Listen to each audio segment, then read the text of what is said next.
Vendor management, it's a process where you evaluate and mitigate the inherent risk in outsourcing anything that you outsource, whether it's sharing credit card data with somebody who prints collection letters for you, or you're taking on a cleaning crew that might have access to your server room or another place where there is sensitive data.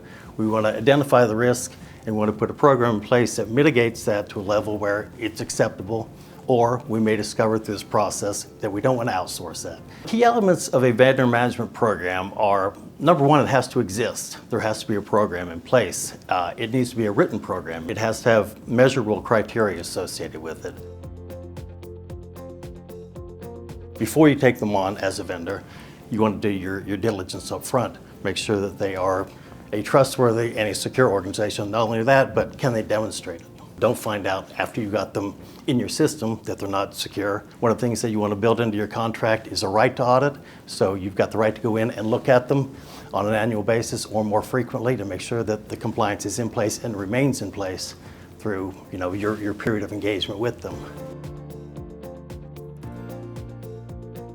Service providers, oftentimes they say we're PCI compliant. What does that really mean?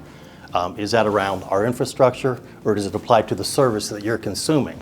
So number one, you want to see the ROC, and you want to look at the attestation of compliance and make sure that the service that you are consuming is one of the things that is being attested to by this third party. If it's not, the ROC's no good for you.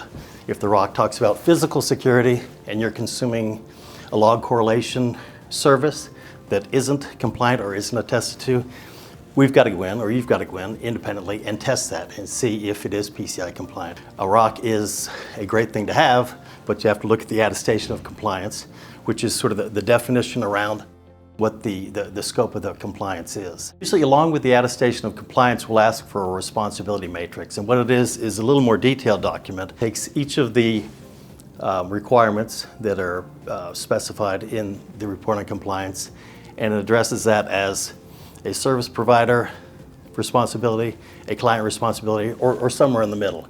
And somewhere in the middle we don't like, because if we've got two people sharing the responsibility, sometimes nobody does it.